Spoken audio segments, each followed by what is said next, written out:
Hey guys, welcome to a Better You podcast. In today's stream, I just want to share some additional points with those of you who really desire to change, grow, evolve in ways in this new year that you haven't evolved in the past year, the past season of your life. My most recent podcast, I talked about keys to having a magnificent life, not just in the next season, not just in the next year, but like in the next 5, 10, 15, 20, 25 years. And I talked about how recognizing and challenging limiting beliefs is key to making the necessary changes so that you can experience something different. The first step in changing your mindset is recognizing and challenging every belief that is contrary to your vision, your dreams, your purpose, your assignment. Almost everyone,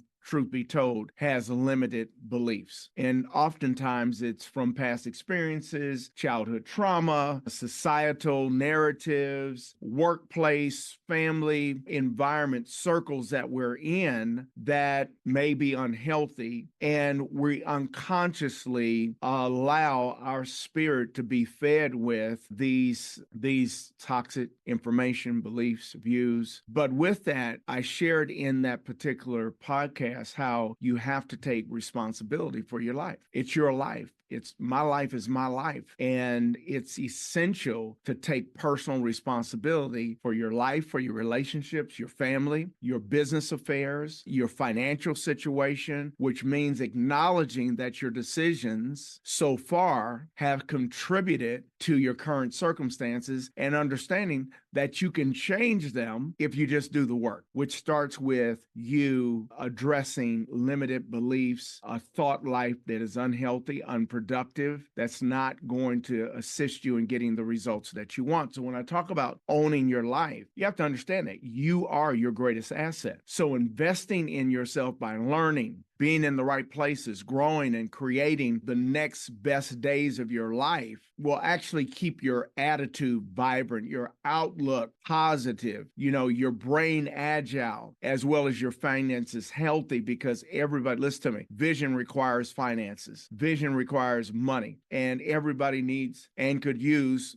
most people, more money. Maybe not you, but most people can use more money. Well, we're going to utilize money the way that it was intended for us to use it. We have to learn how to manage it, be good stewards of it, and then use it to invest in ourselves as well. Why? Because we are our greatest asset. Now, with all that being said, those are some points that I pointed out in the last podcast. Here's the golden nugget. It's important that you understand that knowledge is the new wealth. That's what most people, thought leaders, would say. So investing in a steadily growth foundation of knowledge and enhancing your skill set is essential for staying engaged and connected in today's fast-paced world, no matter what your age is. I have degrees, multiple certifications, a state license for life, health, and annuities, and I'm still excited about learning and growing each and every day,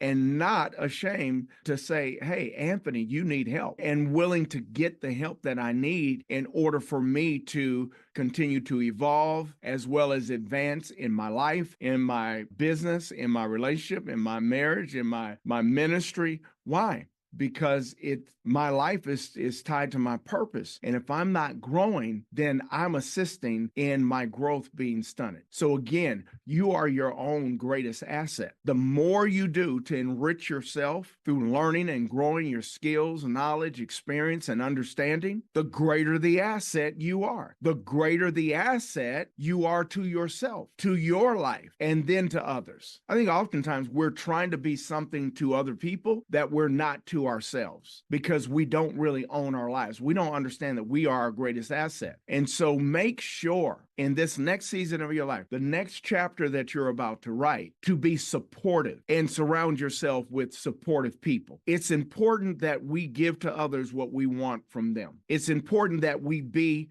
to others what we want them to be to us. So understanding the importance and power of your network, the right group of people, is key to excelling in the next season of your life, the next decade of your life, decades of your life. See, your social environment can significantly influence your life, your health, your financial habits, your attitude, your perspective. So to understand this point, you want to make sure that you're reassessing your circle and gaining clarity on the circle that you need to be involved with so that you can, again, start to get different results. Be around people who can deposit in you. Be around people who know more than you. So I really believe if you get in the right circles, you can learn and grow. If you're in the right circles, you're building your network. You're building your net worth through your network of people. Again, your circle. So in this next season,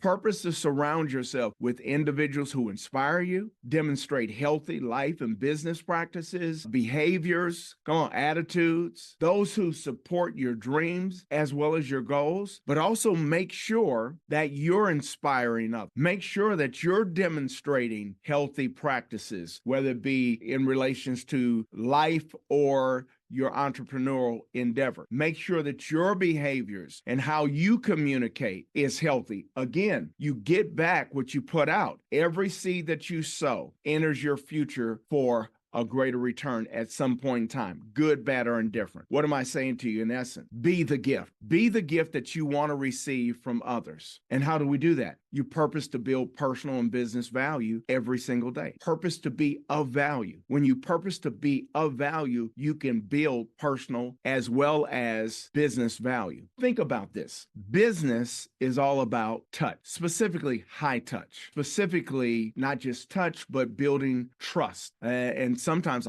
based on what you have been called to do, high levels of trust. And I really believe in this age of dramatic distractions, it's especially easy to forget that. I think a lot of people have forgot the importance and the power of touch and creating value and trust within their circles, within the people they do life or business with. One of the things that I've learned over maybe 32 years, and I spent several years in corporate, been an entrepreneur all my life, and that is people do business with people they trust and people who make them feel not just safe, but special. I mean, think about the people who you trust, the people who make you feel special. And sad enough, most people don't have a lot of people in their life that they can trust and who make them feel special. And, just as I'm saying this, maybe one of your goals should be moving forward in this next season of your life and growing and evolving and experiencing new levels of success, that you start to be a person that can be trusted. Be that person who understands that people need to feel seen. They need to feel special. And sometimes that starts in your own household. Sometimes it starts in your own marriage. And so one of the things that I'm going to encourage you to do is create like a rhythm, a ritual that ensures you reach people in this next season, ensures you build relationship, build trust. So I want to encourage you to reach out to 3 people you value. And if you're a business owner, an entrepreneur, 3 current clients that you have constant communication with, and purpose to let them know that you appreciate them, you value them. This isn't about asking them for anything, asking for something. This is about adding what? Value. The more people you help, the more profits you'll see. Why? It's the principle of seed time harvest. That which you sow, you have a right to. And it's not necessarily from the people that you give to, that you bless, that you help. Maybe it's helping in these small ways. You know that someone is in need of a resource, so you get them that resource. You send them a link to that resource. They need some more information. They need to learn about something. Maybe you send them an article. Maybe you send them a YouTube link. Connecting with people is so important, and it has everything to do with you being conscious of what you're communicating and transmitting to other people. So purpose to do something to help those close to you get closer to their dreams. And maybe you pick 3 people that you admire or you like and you'd like to do business with or have a better relationship, and you choose to help them achieve their greatest dreams by just asking them, hey, what is it that I can do to help you bring your dreams and vision to pass in the next season of your life? Or maybe just, hey, this month. And I want to share something with you. You'll be amazed at the response and the end result. Maybe here's another one for you to try. Write a letter or do an email to 3 people in your life to let them know what you mean to me, what they mean to you. Somebody right now, you need to write a letter to your mother, your father. You need to write a letter to your child, a family member, maybe even somebody at work, some individuals at work that you need to let them know that you appreciate them. And then last but not least, and this is a short one today, but I just wanted to share with you some principles, some keys to creating a magnificent life over the next decade or so. Practice self-care and self-love. You can't care for others if you don't care for yourself. You can't love others if you don't love yourself. So practice self-care and self-love. And there's actually a lot of articles out there on self-care and self-love, right? And some would say, well, if I practice self-love, maybe that's something that narcissists do. No, my friend. How can you love someone else if you don't love yourself? What am I talking about here? Taking care of your overall well-being, which includes your physical health, your emotional health, your mental health, right? Taking care of yourself creates a solid foundation for every other area of your life, including your finances. So with that being said, I hope you got something out of this today. It's just from my heart to your heart, some things that were on my heart that I did not get a chance to share in my last podcast that I wanted to make sure I shared with you, the people. Why? Because you matter. Your life matters. And my assignment is to assist you in not just being a better you, but being best version of you that God has created. Again, remember this. Don't forget this. You are your own greatest asset, and nobody has more of a vested interest in your success than you do. So own your life. Live your best life. Why? Because the best is yet to come, especially when you're the best version of yourself that you need to be. Until the next time, go to my website, subscribe to the website, and receive a complimentary power session. You'll be able to download it that I guarantee you is a game changer at abetter-you.com. God bless you till the next time. Continue to walk by faith and not by sight, evolving and being everything that you've been created to be and do in life. Bye-bye.